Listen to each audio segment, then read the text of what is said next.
Assalamualaikum warahmatullahi wabarakatuh. Salam sejahtera untuk kita semua. Perkenalkan, nama saya Andre Surya Rahman dengan NIM 241222106 dari kelas 6B Manajemen Malam. Pada kesempatan ini, saya akan mempresentasikan hasil ujian tengah semester saya, mata kuliah e-bisnis di bawah bimbingan Bapak Reski Aulia Pramudita selaku dosen pengampu mata kuliah ini. Untuk pertama, kita akan bahas antara pendekatan perspektif dan emergent dalam strategi e-bisnis. Strategi preskriptif ini adalah strategi yang dirancang secara terencana sejak awal, sedangkan strategi emergent itu berkembang seiring waktu sebagai respon terhadap perubahan lingkungan bisnis. Kita ambil contoh penerapannya di Indonesia adalah Tokopedia. Pada awalnya Tokopedia mungkin punya rencana perspektif untuk menjadi marketplace, tapi seiring berjalannya waktu dengan perkembangan teknologi dan kebutuhan pasar, mereka mengembangkan layanan seperti digital produk pulsa atau tagihan yang merupakan strategi emergent. Dampaknya terhadap daya saing digital sangat besar. Dengan strategi emergent, Tokopedia bisa beradaptasi cepat dan tepat relevan di pasar yang berubah-ubah.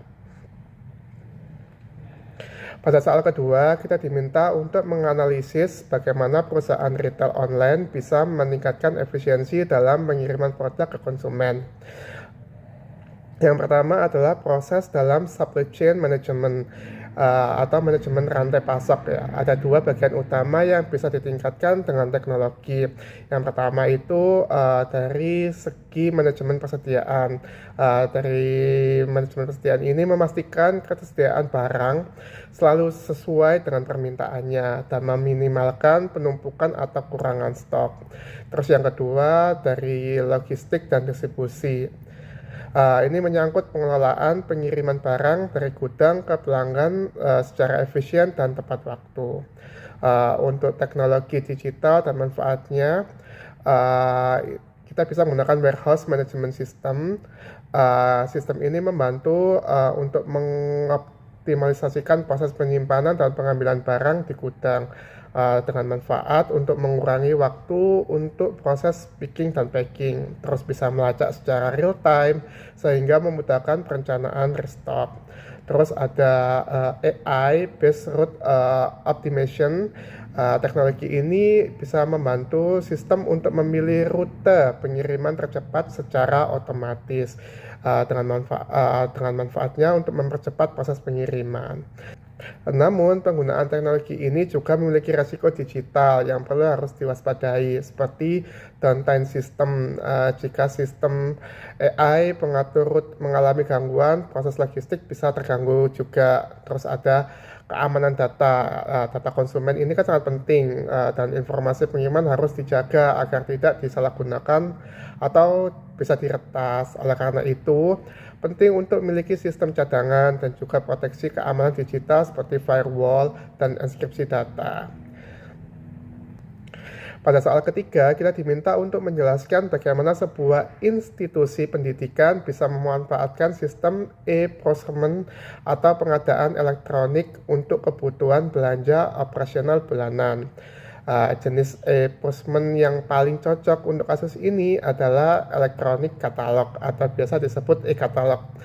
E-katalog ini adalah daftar digital yang berisi produk dan jasa dari penyedia resmi yang bisa diakses oleh pihak internal sekolah tersebut. Dengan e-katalog, sekolah atau institusi bisa memilih barang yang mereka butuhkan dari katalog digital yang sudah disedia tanpa harus melakukan pencarian atau lelang manual lagi. Untuk tahap awal implementasi e-procurement ini, pertama harus membuat e-katalog digital menggunakan Google Sheet. Nah, di dalamnya berisi daftar barang, ada jasa dari vendor tersebut yang sudah terverifikasi. Setelah itu, pengguna atau staf sekolah bisa mengajukan permintaan barang melalui Google Form tersebut. Permintaan tersebut kemudian akan diajukan untuk disetujui oleh kepala TU atau kepala sekolah. Setelah itu mendapatkan persetujuan, bisa melakukan pembelian dilakukan ke vendor yang ada di katalog. Semua data pembelian tersebut dicatat dan dimonitor secara otomatis, bisa melalui spreadsheet atau sistem terintegrasi lainnya. Dengan alur ini, proses pengadaan jadi lebih transparan, cepat, dan terdokumentasi dengan baik. Namun dalam praktiknya ada dua tantangan utama yang mungkin akan dihadapi, yaitu seperti kurangnya pemahaman atau kemampuan digital dari staf. Nah, strateginya adalah untuk melakukan pelatihan atau sosialisasi kepada staf atau guru-guru yang ada di sekolah tersebut. Terus keterbatasan integrasi antara sistem manual dan digital. Strateginya adalah menerapkan sistem ini secara bertahap, mulai dari unit kerja yang kecil atau bagian tertentu dulu, sambil menyesuaikan dengan kebutuhan institusi. Untuk nomor 5, bullwhip effect adalah fenomena yang terjadi dalam rantai pasok, di mana perubahan kecil dalam permintaan konsumen bisa menyebabkan dampak yang jauh lebih besar di seluruh alur distribusi tersebut, mulai dari pengecer hingga produsen.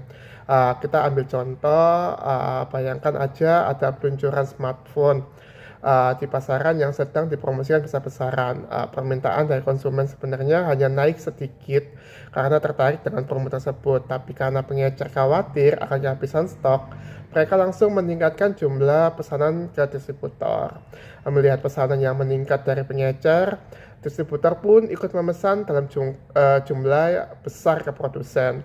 Akibatnya produsen pun menambah kapasitas produksinya secara signifikan.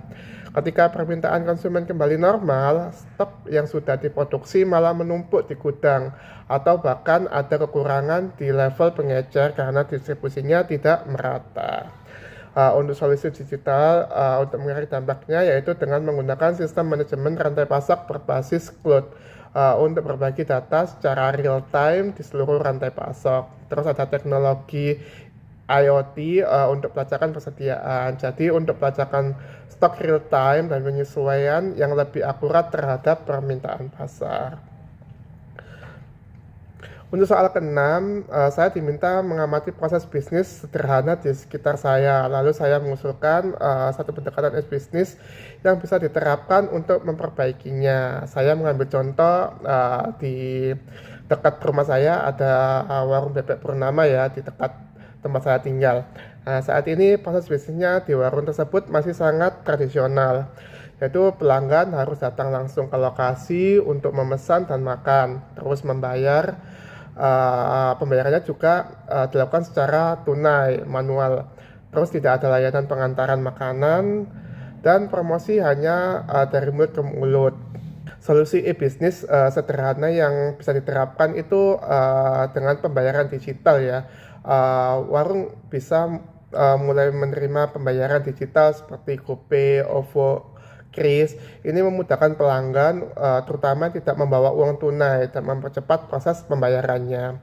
Terus layanan pengantaran bisa bekerjasama dengan platform seperti GoFood atau GrabFood agar pelanggan bisa memesan dari rumah. Jadi juga membantu menjangkau pelanggan yang sibuk atau tinggal agak jauh dari sekitar warung tersebut.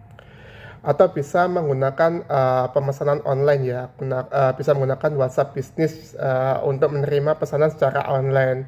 Di dalamnya kita bisa nambahkan seperti katalog, menu dengan harga, terus balasan otomatis untuk konfirmasi pemesanannya. Sekian jawaban yang bisa saya sampaikan.